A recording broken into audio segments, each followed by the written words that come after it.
Mes amis, l'idée de Zehut, c'est d'être un peuple libre sur sa terre. C'est à s'y méprendre, mais il s'agit bien là d'un meeting électoral, celui de Zehut, un parti politique de droite qui se définit comme ultralibéral. Mesdames et messieurs, liberté. Et qui prône notamment la légalisation du cannabis en Israël. À sa tête, Moshe Feiglin, une figure de l'extrême droite israélienne, connue notamment pour avoir été condamné pour désobéissance civile au moment des accords d'Oslo en 1993, en organisant des blocages de carrefours et de routes pour protester, entre autres, contre la création de l'autorité palestinienne. C'est à partir de là que cet habitant de Cisjordanie va commencer à se faire connaître du grand public israélien.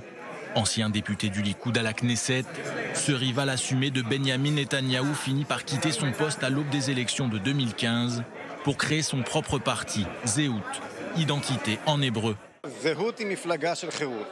Zehut, c'est le parti de la liberté et la légalisation est d'ailleurs un bon exemple de la trop grande ingérence de l'État dans la vie privée des citoyens.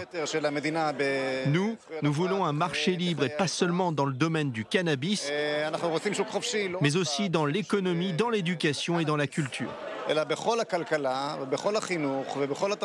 Mais ce n'est pas tout.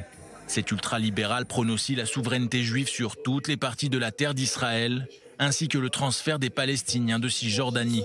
Moshe Feiglin avait d'ailleurs présenté l'assassinat de 29 pèlerins musulmans par Baruch Goldstein lors du massacre du caveau des patriarches de Hébron en 1994 comme un acte de résistance. Notre dénominateur commun, c'est que nous sommes juifs et ça correspond au nom du parti.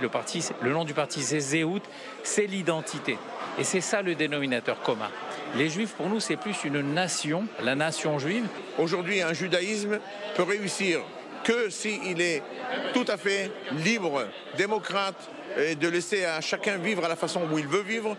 Dans cette optique, Moshe Feiglin a ratissé large, en composant une liste de députés potentiels venus de différents horizons, à l'image de Gadi Vilchersky, comique de profession et figure de la légalisation du cannabis en Israël depuis des années. Ce dernier a été placé en 18e position, juste derrière Nitzan Kahan, qui n'est autre que l'épouse d'un des fils du rabbin ultranationaliste Meir Kahan, député de la Knesset avant de s'en faire exclure en 1988, puis assassiné à New York en 1990. Nous n'avons pas la même vision des choses, mais certains points communs. Il n'y a qu'un seul parti qui dit haut et fort que sa condition pour faire partie d'un prochain gouvernement est la légalisation du cannabis. Toi aussi, mon frère reporter, tu as le droit à ton joint après ta journée de travail, même au milieu de celle-ci si tu veux.